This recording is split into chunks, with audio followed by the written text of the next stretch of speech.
Mr. Prime Minister of India, this is a demand for you. Tihar jaililla ഞങ്ങളുടെ 5 പേരെയും ഉടനെ release ചെയ്യണം. Otherwise, your minister will be shot. താമസിപ്പിച്ചാൽ in every hours ഇവിടെയുള്ള ഓരോരുത്തരെയും ഞങ്ങൾ കൊല്ലും. അമ്മേ, ആദ്യം കരച്ചിലൊന്ന് നിർത്ത്. അച്ഛനൊന്നും സംഭവിക്കില്ലെന്ന് ഉടനെ വിട്ടയക്കും. ധൈര്യമായിട്ടിരിക്കും. ഇന്ത്യയിൽ നടന്ന വിവിധ തീവ്രവാദ ആക്രമണത്തിൽ പിടിക്കപ്പെട്ട് തടവിൽ കഴിയുന്ന ഈ 5 പാകിസ്ഥാൻ തീവ്രവാദികളെയും നിരുപാധികം വിട്ടയക്കണമെന്നാണ് അവരുടെ ആവശ്യം. ഈ ആവശ്യം സാധിച്ചില്ലെങ്കിൽ കേന്ദ്രമന്ത്രി വാസുദേവ മേനോനെ സർ, നമ്മൾ ഉടനെ ഒരു മധ്യസ്ഥനെ അയച്ച് സമാധാനപരമായി ചർച്ചയും സമാധാനമൊന്നും വിലപ്പോവില്ല. They are adamant. ആ 5 പേരെയും റിലീസ് ചെയ്യുന്നതാണ് ഒരേ ഒരു ഓപ്ഷൻ. നിങ്ങൾ എന്തായി പറയുന്നത് സിക്കന്ദർ? Absolutely impossible. ആ 5 പേർ കാരണം എത്ര പേരാ മരിച്ചെന്നറിയാമോ? We have no other go mister Patwardhan ji. നാട് മുഴുവൻ വർഗീയ കലാപങ്ങൾ തുടങ്ങിക്കഴിഞ്ഞു. But the nation is above everything. അതൊക്കെ എന്നും ഉള്ളതല്ലേ. ഇപ്പൊ നമ്മൾ രക്ഷിക്കേണ്ടത് നമ്മുടെ മിനിസ്റ്ററെയാണ്. He is a sincere man. അദ്ദേഹത്തെ ബലി കൊടുക്കാൻ പറ്റും. ശരിയാണ്. അവിടെ നമ്മുടെ മിനിസ്റ്റർ മാത്രമാണോ തടഞ്ഞു വെച്ചിരിക്കുന്നത്? അല്ല സർ, ദൂരദർശൻ സ്റ്റാഫ് 69 പേരും അവരുടെ കസ്റ്റഡിയിലാണ് സർ. അവരാരും സിൻസിയർ അല്ലേ? അവരെ ബലി കൊടുക്കുന്ന ഈ പ്രശ്നമില്ലേ? ജോസഫ് സർ, NSG സ്പോട്ടിലെത്തിയിട്ടുണ്ടോ? Waiting for the order sir. Ask them, get into the action.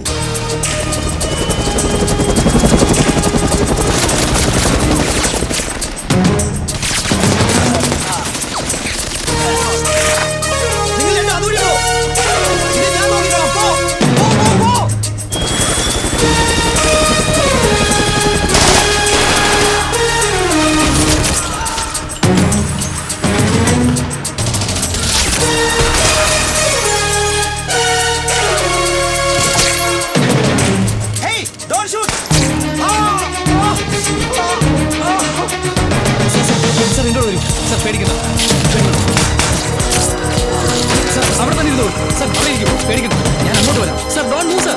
Don't move sir. Don't move sir.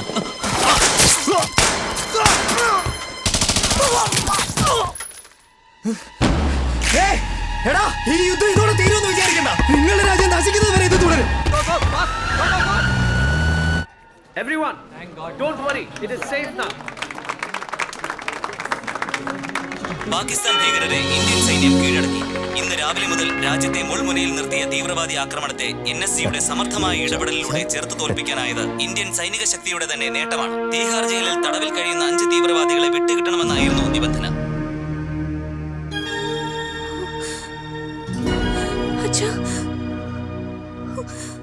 Anjali, I am really sorry. എനിക്ക് വേറെ വഴിയില്ലായിരുന്നു. ഇത് സാധാരണയായിട്ടുള്ള മരണമല്ല, രാജ്യത്തിന് വേണ്ടിയുള്ള ത്യാഗമാണ്. Be bold.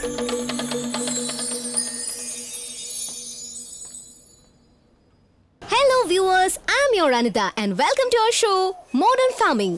മഴയില്ലാതെയും വെള്ളമില്ലാതെയും നാട് മുഴുവൻ വരണ്ട് കിടക്കുമ്പോഴും ഈ സ്ഥലം മാത്രം പച്ചത്തുരുത്ത് പോലെ ആകെ തളർത്തി നിൽക്കുകയാണ്. ആൻഡ് ഈ മാജിക്കിന് കാരണം മിസ്റ്റർ കതിരവൻ എന്ന മോഡേൺ കൃഷിക്കാരനാണ്. കുപ്പയിൽ നിന്ന് മണ്ണിരകൾ, സോളാർ എനർജി, വിൻഡ് എനർജി, പഞ്ചഗവ്യം, ചാണകം, മീൻവളം, അങ്ങനെ സയൻസിനെയും പാരമ്പര്യത്തിനെയും കൂട്ടിയിണക്കുകയാണ് നമ്മുടെ കതിരവൻ. ഗുഡ് മോർണിംഗ് കതിരവൻ. താങ്കളുടെ ഈ ഓർഗാനിക് ഫാമിങ്ങിനെ കുറിച്ച് എന്താണ് പറയാനുള്ളത്? അങ്ങനൊന്നുമില്ല, ഇത് നാച്ചുറൽ ഫാമിംഗ്. ഓർഗാനിക് ഫാമിങ്ങിനേക്കാൾ ഒരുപാട് നല്ലതാണ്. ഭൂമിക്ക് അനുയോജ്യമായിട്ടുള്ള കൃഷി. ഈ കൃഷി രീതി ആദ്യം തുടങ്ങിയത് ആരാന്നറിയാമോ? മൊസനബു ഫുക്കോക്ക. കേട്ടിട്ടുണ്ട്. അതെന്താ ഫുക്കോക്ക? മൊസനബു ഫുക്കോക്ക ഒരു ജപ്പാൻ ഫാമറാണ്, തത്വജ്ഞാനി. പ്രകൃതിയുടെ വിഭവങ്ങളല്ല, മനുഷ്യരുടെ ബുദ്ധിയാണ് നമുക്ക് വിശ്വാസം. ഈ സാധാരണ ഉപയോഗിക്കുന്ന ഫെർട്ടിലൈസേഴ്സോ പെസ്റ്റിസൈഡ്സോ അതുപോലുള്ള കെമിക്കൽസ് ഒന്നും ഞങ്ങൾ ഉപയോഗിക്കാറില്ല. സൂപ്പർ കതിരവൻ.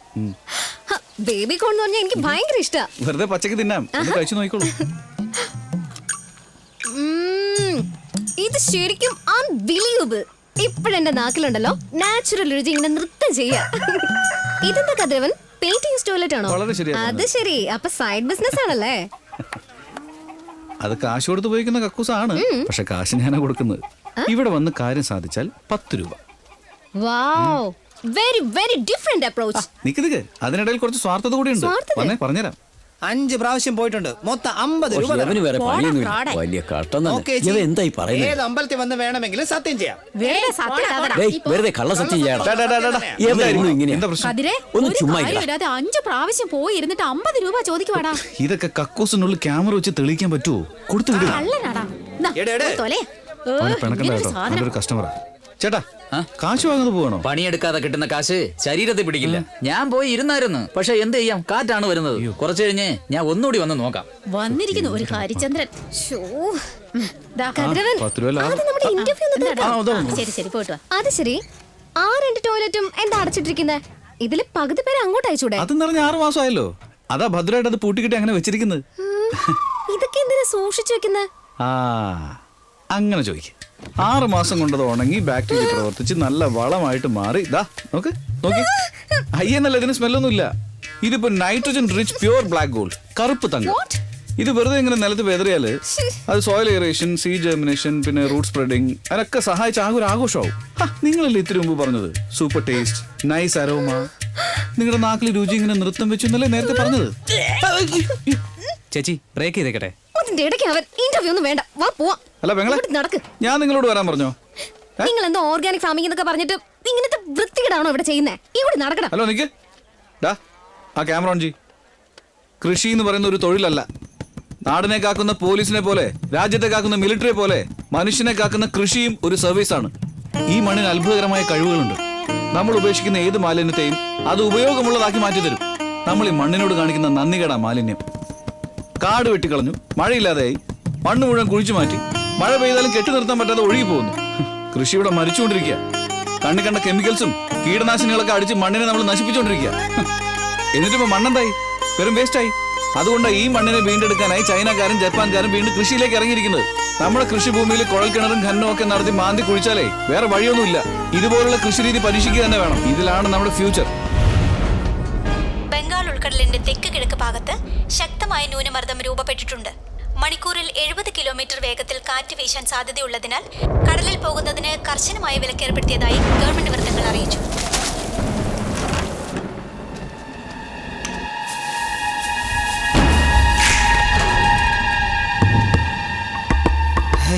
ഇതെന്ത് ഇഞ്ചക്ഷൻ? ഇത് ഇല്ലീഗൽ. എന്നെ കോർട്ടിൽ പ്രൊഡ്യൂസ് നോ. നിങ്ങൾ എന്ത് ചെയ്താലും ശരി, എന്റെ പേര് പോലും നിങ്ങൾക്ക് കണ്ടുപിടിക്കാനാവില്ല. His profile sir. പേര് സയ്യദ് ജാഫർ, വയസ്സ് 38. നിന്റെ പേര്? സയ്യദ് ജാഫർ, വയസ്സ് 38. പാകിസ്ഥാൻ ആർമിയുടെ ജലാലാബാദ് ക്യാമ്പിൽ ട്രെയിനിങ് നടത്തിയവൻ. IED ബോംബ് ഡിസൈൻ ചെയ്യുന്നതിൽ യു ആർ എക്സ്പേർട്ട്. 6 മാസത്തിന് മുമ്പ് ഒരു സർജറിക്ക് വേണ്ടി 10 ദിവസം ഹോസ്പിറ്റലിൽ അഡ്മിറ്റ് ആയിരുന്നു. എന്റെ ജീവനെ കുറിച്ച് എനിക്ക് ഒരു പേടിയുമില്ല. പക്ഷേ നിങ്ങളുടെ പ്രൈം മിനിസ്റ്ററിന്റെ ജീവനെ കുറിച്ച് ഓർത്ത് നിങ്ങൾ ഭയപ്പെടണം. അടുത്ത അറ്റാക്ക് ഉറപ്പായും ലക്ഷ്യം കണ്ടിരിക്കും. അടുത്ത അറ്റാക്ക് എവിടെ? പറയടാ. ലണ്ടനിലേക്ക് ഫ്ലൈറ്റിലല്ലേ പോകുന്നത്? ശവപ്പെട്ടിയിലെ തിരികെ വരൂ. നിങ്ങളുടെ PM. He's not lying sir, it's the truth. ലണ്ടനിലോ? ലണ്ടനിൽ വെച്ചത് ആരാ ചെയ്യാൻ പോകുന്നത്? ഏത് ഗ്രൂപ്പ്? ഗ്രൂപ്പ് ഒന്നുമില്ല, ഒരേ ഒരാൾ. അവൻ ജനങ്ങൾക്കിടയിൽ പതിയിരിക്കുന്നുണ്ട്. നിങ്ങളുടെ രാജ്യത്തിന്റെ കരുത്തിനെ അവൻ തകർക്കും.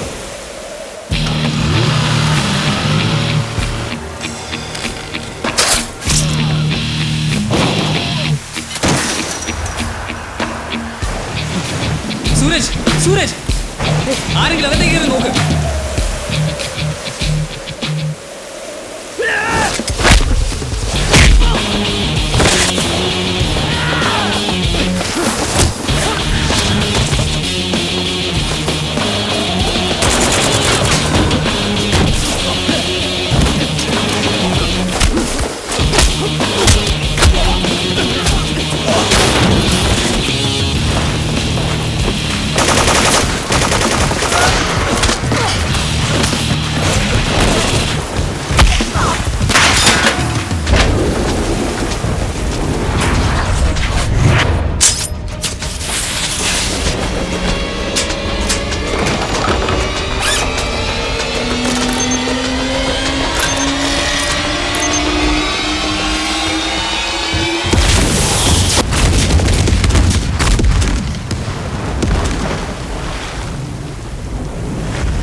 ഇപ്പൊ എവിടെയാ ഉള്ളത്? പറയടാ.